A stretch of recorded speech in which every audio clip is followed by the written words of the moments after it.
8:30 ప్రాంతంకి మాకు mass casualty వచ్చిందండి సింహగిరి హాస్పిటల్కి. అందులో లత, కుమారి, దేముడు, రాము, లక్ష్మి అని చెప్పి మొత్తం 5 మెంబర్స్ వచ్చారు. అందరూ అసలు ఎవరు మాట్లాడితే కూడా రెస్పాండ్ అవ్వలేని స్టేజ్లో కళ్ళు తిరుగుతూ ఇరిటబుల్గా ఉన్నారు.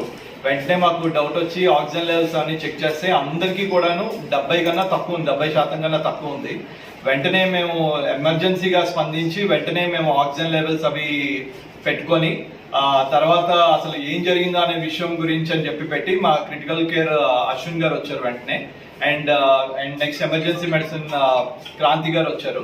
రాగానే అప్పుడు వాళ్ళు ఒక డ్రగ్ కి ఎక్స్పోజ్ అయ్యారు. ఒక పౌడర్ ని కంటైనర్ నుంచి షిఫ్ట్ చేస్తుంటే ఆ పౌడర్ లోపల ఉండిపోవడం వల్ల ఎక్కువ శ్వాసకు తీసుకోవడం వల్ల ఇది జరిగిందనే విషయం మాకు అర్థమైంది. సో దానికి సంబంధించి ప్రాపర్ గా యాంటీడోట్ అంటూ ఏమీ పర్టికులర్ గా ఉండదు. సో అందుకని చెప్పి డ్రగ్ ని ఎక్కువ మళ్ళీ బాడీలో స్ప్రెడ్ అవ్వకుండా ఎక్కువ షెడ్ అవుట్ అయిపోవడానికి దానికి సంబంధించి క్రిటికల్ కేర్ స్పెషలిస్ట్ అశ్విన్ గారు వెంటనే టేక్ ఓవర్ చేసుకొని, అలాగా మా క్రాంతి గారు వెంటనే చూసి దానికి స్పందించాల్సిన ట్రీట్మెంట్ వెంటనే స్పందించాము. ఇమీడియట్ గా మేము కానీ ఆ టైంలో కేసుని టేక్ ఓవర్ చేయకుండా వేరే హాస్పిటల్కి పంపిద్దాం అనుకున్నా కూడాను ఆ ట్రాన్సిషన్ ట్రైన్ కూడా లేదు.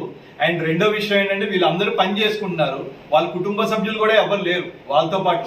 ఇది కండిషన్ అని చెప్పడానికి కూడా మేము హాస్పిటల్లో జస్ట్ మానవతా దృక్పథం, ఒక ప్రాణం పోకూడదు అనే విషయంగా మేము కేసు తీసుకోవడం జరిగింది. వాస్తవంగా ఆ కంపెనీ ఆ యాజమాన్యం కానీ కంపెనీ తరపు కానీ ఎవ్వరూ లేరు. ఓన్లీ పేషెంట్స్, ఆ 4 పనిచేస్తున్న పనోళ్ళు. ఆ పనోళ్ళ పరిస్థితి కూడా పెద్దగా బాగలేదు. వచ్చిన 5 మంది కూడా పడిపోయే పరిస్థితిలో ఉన్నారు, ఎవరితో మాట్లాడడానికి కూడా లేదు.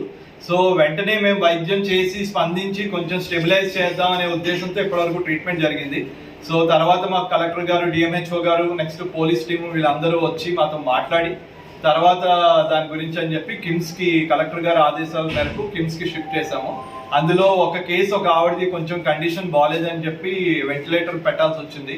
సో మా దగ్గర వెంటిలేటర్ సదుపాయం ఉన్నా కలెక్టర్ గారు ఎలాగో షిఫ్ట్ చేద్దాం అన్నారు కాబట్టి మేము వెంటనే కిమ్స్ కి షిఫ్ట్ చేయడం జరిగింది.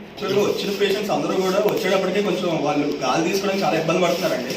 వాళ్ళు ఎసిటామినైడ్ అని చెప్పేసి ఒక విషవాయుకి ఎక్స్పోజ్ అవ్వడం జరిగిందని తర్వాత మనకి ట్రీట్మెంట్ స్టార్ట్ చేసిన తర్వాత చిన్నగా మనం అన్ని కనుక్కోవడం మీద మనకు తెలియడం జరిగింది. దాని పంతన ఎలా ఉంటుందంటే అది రక్తంలో కలిసిపోయి శరీరానికి అవయవాలకి ఏదైతే గాలి వెళ్ళాలో అది వెళ్లకుండా చేయడమే దాని పంతనం. దాని నుంచి వాళ్ళు ఏంటంటే నీలంగా మారిపోయి గాలి అందుకోలేని పరిస్థితిలో ఉంటే ఆ సిచ్యువేషన్లో మనం ఫస్ట్ ఎయిడ్గా మనం ఏవైతే చెయ్యాలో ప్రాథమికంగా మేము తీసుకోవాల్సిన సేఫ్టీ మెజర్స్ అన్ని కూడా తీసుకుని చికిత్స అందించడం కూడా జరిగింది. సో ఆ శాచురేషన్ అన్ని స్టేబుల్ చేశాక ఒకదాని తర్వాత ఒకటి మనం హయ్యర్ సెంటర్ షిఫ్ట్ చేద్దాం అని చెప్పి ఒక కలెక్టర్ గారితో మాట్లాడిన దాని మీద మనం ఆ విషయంకి రావడం జరిగింది. ఈ గ్యాప్లో ఏం జరిగిందంటే ఒక పేషెంట్ కొంచెం ఎక్కువగా పీల్చిన దాని మీద మధ్యలో కొంచెం బ్యాడ్ అవడం వల్ల వెంటనే మేము చూసి దాని వైపు మనం ఏ విధంగా స్పందిస్తే ఆవిడకి ఎంత బాగుంటుందో ఆ విధంగా మేము స్పందించడం కూడా జరిగింది. ఆవిడకి వెంటనే మేము ట్యూబ్ అది వేసి కూడా ప్రాణంతోనే మనం కిమ్స్ ఐకాన్ షిఫ్ట్ చేయడం కూడా జరిగింది.